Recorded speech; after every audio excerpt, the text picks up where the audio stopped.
Hi, Hollie. Hello. Ned and Mia, was it in the end? Yeah. You heard that conversation, Yes, didn't you? Yes, it was quite entertaining. I told you you'd get that reaction.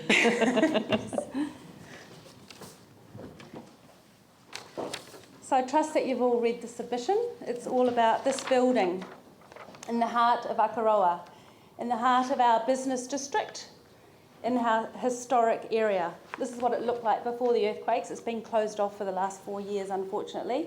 It's what we call the service centre or our old post office. Previously, it housed the Akaroa information services and postal services and the council office and my office upstairs.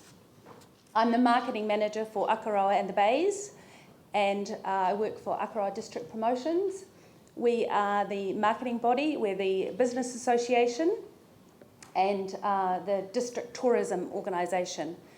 We work very closely with Christchurch and Canterbury Tourism. For years, Akaroa District Promotions ran the information centre in Akaroa till it was bought out by Christchurch and Canterbury Tourism in 2007. Since then, they have run the information services in Akaroa. Unfortunately, since everybody was kicked out of this building 4 years ago, they then had to go and pay market rent for an information centre and have since closed down because it wasn't economically viable. So last September, they closed down and we now have a privately run information centre. In 1993, Akaroa District Promotions lobbied the New Zealand government for a funding grant to purchase this building. The then Minister of Tourism, Mr. John Banks, gave a grant of $110,000 for the community and for Akaroa District Promotions to purchase this building, to be used primarily for information services and postal services, and an office for the Banks Peninsula District Council. At the time, John Banks acknowledged the strong link between the historic area in Akaroa and our historic heritage and the tourism promotion. The building itself is 100 years old in this year. It had $73,000 worth of earthquake strengthening at the time it was purchased. It is 100% of code. It had funding allocated for its repair since 2013.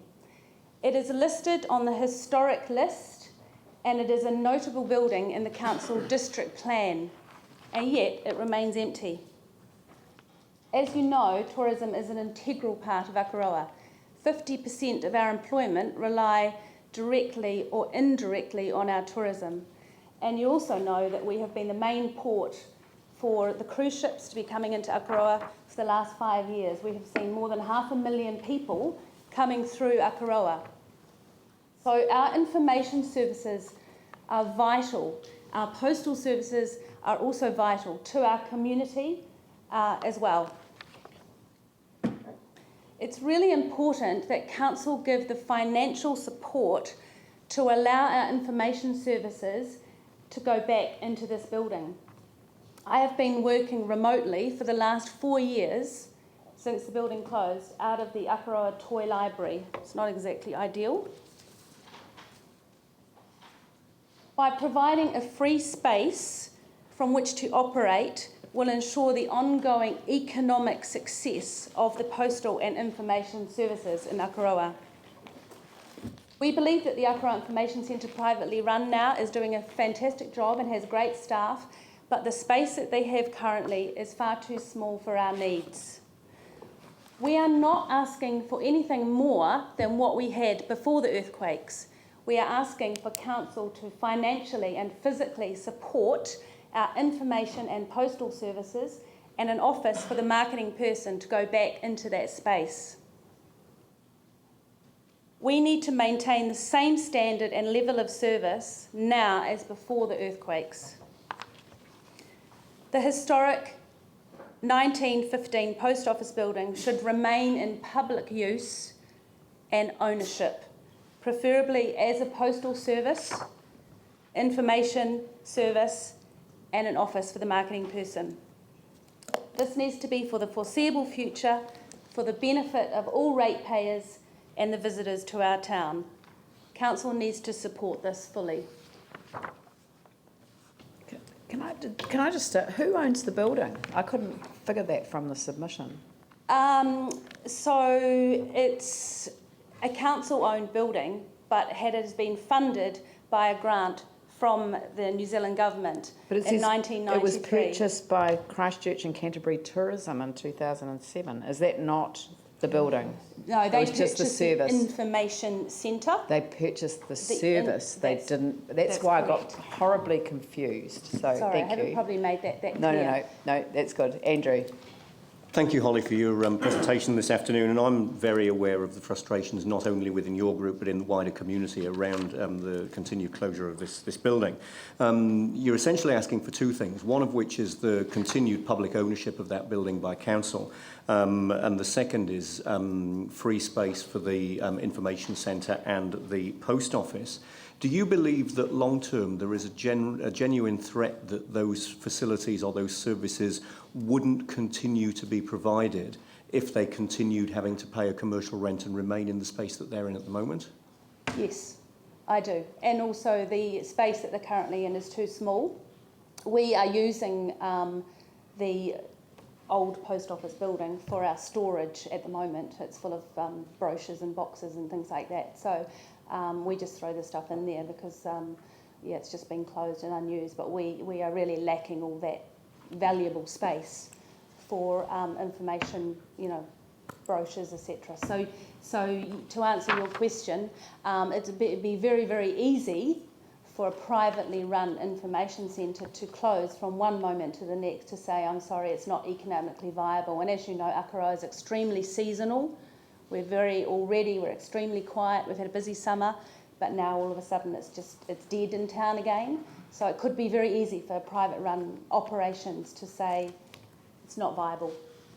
And where would we be without that? So how much has to be spent on fixing it to get it up and running again? Well, it is. we went inside it when we went over for our tour of Akaroa. There's actually not much wrong with it. It is 100% of code. It had that $73,000 earthquake strengthening. The chimneys were taken down when it was initially purchased. I understand all that. But you're saying put it on the budget. I don't. Yeah, I have no idea what the repair costs are. But it must have been costed. David will know the answer to that question. You stood up at the wrong time. It's already in the budget. It's in part of tranche one. It's actually on hold while we just look at the rationalisation of centres and things like that. So we're just awaiting some decision on that. But tranche one's good because that's the first off the blocks. Yeah. How much? Yeah, but it is on budget. So you're asking for you're submitting in favour of it remaining on budget.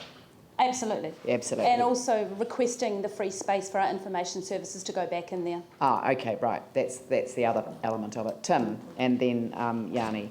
With regards to free space, the council invests in the building to get it up and running. We've invested $70,000 prior to that. Free space, do you think it would be fair to ask for a rent of some kind? Just maintenance, whatever? Given that Akaroa District Promotions lobbied government for that funding grant initially to purchase that building, I feel that it needs to be a free space for community. Well, we're kind of in the same process, same situation where we could be handed back a whole lot of projects, but we've got to actually run them. And that is a burden to all ratepayers of Christchurch. So I'm just asking. So you feel that you should not have to pay for any rent whatsoever? No, that's what I feel. But if we could have a further discussion with council regarding this. If it required, ongoing maintenance or some sort of long-term lease on the building, then all that sort of thing would be considered. Thank you. Yanni. So, as you'll be aware through our consultation, we're saying to people clearly that Many of our community facilities are underutilised and we don't see the value in repairing or replacing them.